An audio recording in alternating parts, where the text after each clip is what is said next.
دکھ تکلیفیں اور اذیت ہم لوگوں کو دیتے ہیں، لیکن معافی کی امید اللہ سے لگاتے ہیں۔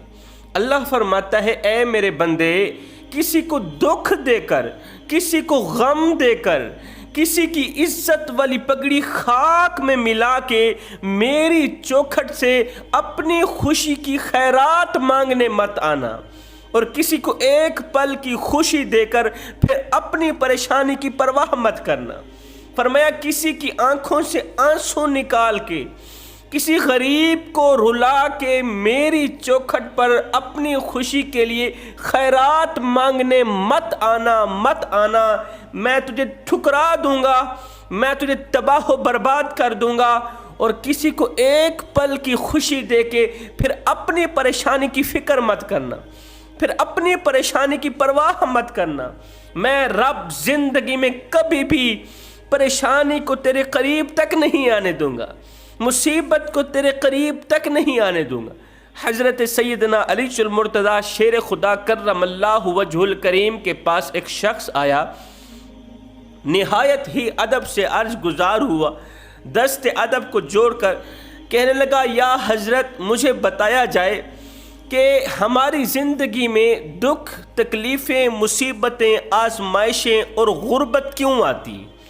انسان کی زندگی میں دکھ تکلیفیں مصیبتیں اور غربت کیوں آتی؟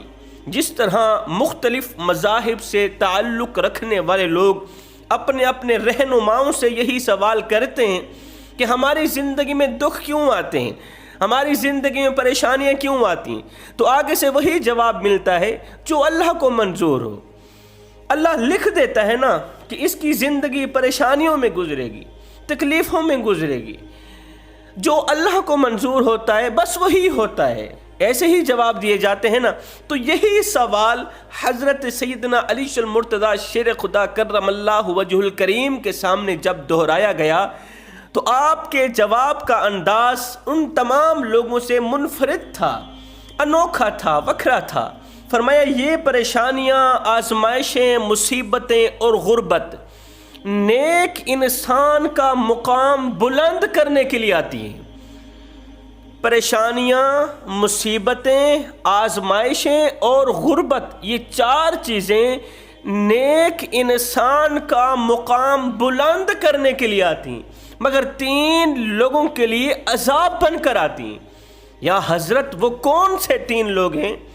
فرمایا یہ جو بیماری ہے نا، یہ اللہ تعالیٰ کی طرف سے رحمت بن کر آتی، رحمت بن کر آتی، یہ گناہوں کو جھاڑنے کے لیے آتی، مگر سنو تین لوگوں کے لیے یہ بیماری بھی زحمت بن کر آتی۔ تین لوگوں پر جب یہ بیماری آتی ہے تو عذاب بن کر آتی، گناہ جھاڑنے کے لیے ہرگز نہیں آتی تب تک جب تک یہ لوگ پکی توبہ نہیں کر لیتے۔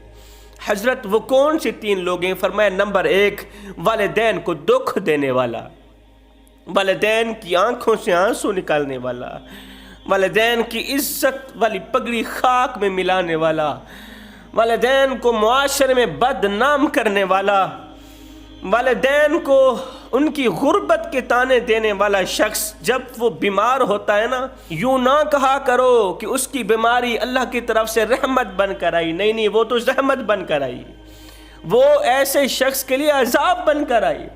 فرمایا یہ تمام چیزیں ایسے شخص کے لیے ان کا مقام بلند کرنے کے لیے نہیں آتی، ان کے لیے عذاب بن کر آتی تب تک جب تک یہ لوگ توبہ نہیں کر لیتے۔ اگر والدین کو دکھ دیے ہیں، والدین کو درد دیے ہیں، زندگی میں کبھی بھی والدین کی آنکھوں سے آنسو نکلے ہیں تمہاری وجہ سے، تو خدارا جلد از جلد ان کے مرنے سے پہلے ان سے صلح کر لو، معافی طلب کر لو۔ اگر وہ ناراض ہو کر مر گئے، اگر وہ تم پر خفا ہو کر مر گئے، اگر وہ روتے روتے تمہاری وجہ سے آنکھوں سے آنسو نکالتے مر گئے، تو یاد رکھنا تمہارے لیے بہت بڑا مسئلہ بن جائے گا، تمہارے لیے بہت بڑی مصیبت کھڑی ہو جائے گی، تم بہت بڑی بلا کے منہ میں آ جاؤ گے، اس لیے کہ اللہ کا ترازو صرف انصاف ہی تولتا ہے۔ اللہ تعالیٰ قیامت کے دن چاہے حقوق اللہ تو معاف کر سکتا ہے حقوق العباد معاف نہیں کرے گا تب تک جب تک وہ بوڑھا باپ معاف نہیں کرے گا، چٹی داڑھی والا باپ معاف نہیں کرے گا جس باپ کا تم نے جینا حرام کیا۔ حضرت علی فرماتے ہیں دوسرا شخص کی بیماری اس کے لیے زحمت بن جاتی ہے، وہ ہے یہ 3 انچ کی پیشانی، 3 انگل کی پیشانی کسی غیر کے آگے جھکانے والا شخص، اللہ کی چوکھٹ چھوڑ کر غیر کے دروازے پر جا کر بھیک مانگنے والا، خیرات مانگنے والا شخص۔ نہ بندے نہ زندگی میں جب دکھ آئیں، درد آئیں، مصیبتیں آئیں، تکلیفیں آئیں تو تکیے پہ رونے سے بہتر ہے سجدوں پہ رو لیا کریں، اس سے اللہ بھی راضی ہو جائے گا، تمہاری پریشانی بھی دور ہو جائے گی۔ فرمایا تیسرا شخص مال کے ہونے کے باوجود بھی دروازے پر آئے کسی ضرورت مند کی ضرورت کو پورا نہیں کرتا، کسی بھوکے کو کھانا نہیں کھلاتا، پیاسے کو پانی نہیں پلاتا۔ غربت کے آنے کی، آزمائشوں میں مبتلا ہونے کی مین جو وجہ ہے وہ ہے کسی کی آنکھوں سے آنسو نکالنا، وہ ہے کسی کا دل دکھانا، وہ ہے کسی کی زندگی اجیرن بنا دینا۔ ایک غریب لڑکا کسی کے گھر اس کی بیٹی کا رشتہ مانگنے گیا، لڑکی کے باپ نے کہا تم غریب ہو، 2 ٹکے کے مزدور ہو، صبح کو کھاتے ہو شام کے لیے نہیں ہوتی، شام کو کھاتے ہو صبح کے لیے نہیں ہوتی، غربت نے تمہارے گھر کو اپنی لپیٹ میں لے رکھا ہے، تم غربت کے سمندر میں ڈوبے ہوئے ہو، میری بیٹی دکھوں والی مصیبتوں والی زندگی نہیں گزارنا چاہتی، لہٰذا میں تمہیں رشتہ نہیں دینا چاہتا، یہاں سے دفع ہو جاؤ۔ وہ غریب لڑکا وہاں سے چلا گیا۔ دوسرے دن ایک بدمعاش اور بدتمیز لڑکا آیا جو تھا تو مالدار، جتنا وہ مالدار تھا اس سے کہیں زیادہ وہ بدتمیز بھی تھا، بد اخلاق بھی تھا، بد کردار بھی تھا، رنگ کا کالا، نین نقش موٹے، آ گیا اس کی بیٹی کا رشتہ مانگنے۔ باپ نے اس بدمعاش اور بدتمیز نوجوان کے ساتھ بیٹی کا رشتہ طے کر دیا، بات پکی کر دی۔ پیسوں کی لالچ میں آ کر، دولت کی لالچ میں آ کر باپ نے ایک عزت دار غریب کو دھکے دے کر گھر سے باہر نکال دیا اور بدتمیز مالدار سے بیٹی کا رشتہ طے کر دیا۔ اس کے بد اخلاق ہونے کے بارے میں کہا کہ اللہ تعالیٰ اسے ضرور ہدایت دے گا، اللہ تعالیٰ اس بدتمیز کو ضرور ہدایت دے گا۔ یہ سن کر بیٹی بولی ابا حضور ایک بات تو بتائیں، کیا جو خدا ہدایت دے سکتا ہے کیا وہ رزق نہیں دے سکتا؟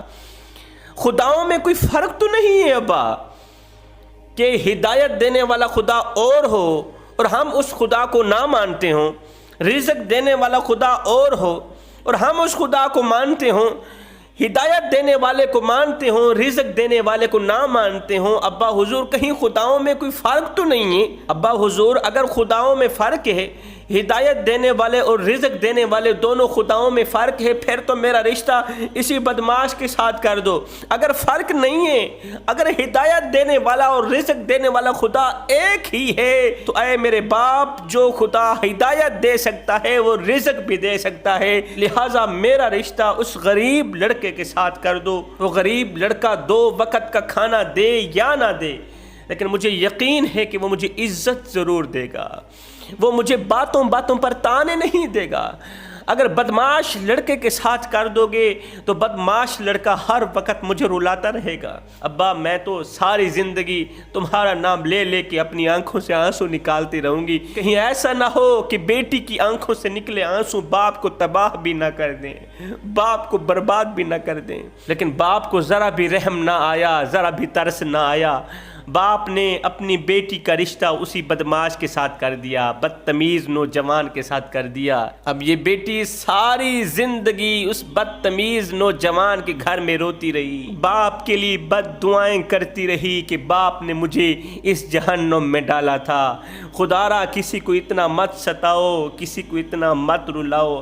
اگر تمہاری وجہ سے کسی کی آنکھوں سے آنسو نکلے تو یاد رکھنا تمہارے لیے بہت بڑا مسئلہ بن جائے گا، تم بہت بڑی بلا کے منہ میں آ جاؤ گے، تم بہت بڑی مصیبت کے منہ میں آ جاؤ گے۔ پھر حضرت علی رضی اللہ تعالی عنہ نے ان مصیبتوں سے، ان آفات و بلیات سے، غربت سے نکلنے کا ایک بہترین سا وظیفہ بھی دیا ہے ایک بہترین سا طریقہ بھی بتایا ہے، وہ ہے ہر کام کے شروع کرنے سے پہلے بسم اللہ ضرور پڑھنا۔ ایک مرتبہ روم کے بادشاہ نے حضرت سیدنا عمر فاروق رضی اللہ تعالی عنہ کی طرف ایک خط بھیجا۔ اس خط میں لکھا تھا کہ حضرت میرے سر میں ہر وقت درد رہتی ہے، اس درد کو ختم کرنے کا کوئی طریقہ بتا دیں، درد کو ختم کرنے کا کوئی نسخہ بتا دیں۔ یہ درد مجھے دن بدن اندر سے کھوکھلا کر رہا ہے، مجھے اندر سے مار رہا ہے، کہیں ایسا نہ ہو یہی درد مجھے موت کی آغوش میں دے کر قبر کی اندھیری کوٹھڑی میں نہ جا سلائے۔ حضرت درد کو ختم کرنے کا کوئی طریقہ بتا دیں۔ حضرت عمر نے روم کے بادشاہ کی طرف ایک ٹوپی بھیجی۔ اب روم کا بادشاہ جیسے ہی وہ ٹوپی سر پہ رکھتا درد غائب ہو جاتا، درد ختم ہو جاتا۔ جیسے ہی وہ ٹوپی سر سے اتارتا نیچے رکھتا درد پھر سے آ جاتا۔ اس نے کافی بار ایسا ہی کیا۔ بادشاہ کو بڑا ہی تعجب ہوا، سوچا کہ آخر اس ٹوپی میں ایسا کون سا راز چھپا ہے، ایسا کون سا کمال چھپا ہے کہ درد کو میرے قریب تک نہیں آنے دیتا، جیسے ہی سر پہ رکھتا ہوں درد ختم ہو جاتا ہے۔ اب وہ کمال دیکھنے کے لیے، وہ راز فاش کرنے کے لیے بادشاہ نے کیا کیا، ٹوپی کو پھاڑ ڈالا۔ جیسے ہی ٹوپی کو پھاڑا تو اندر سے ایک پرچی ملی۔ بادشاہ نے وہ پرچی کھولی، کیا دیکھتا ہے پرچی کے اوپر بسم اللہ الرحمن الرحیم لکھی ہوئی ہے۔ بسم اللہ کی برکت دیکھ کر بادشاہ روم کہنے لگا، لوگو جس قرآن کی ایک چھوٹی سی آیت شفا کا ذریعہ ہے، جس قرآن کی ایک چھوٹی سی آیت شفا کا ذریعہ ہے، مجھے بتاؤ پورا قرآن بخشش کا ذریعہ کیوں نہیں بن سکے گا، پورا قرآن نجات کا ذریعہ کیوں نہ ہوگا۔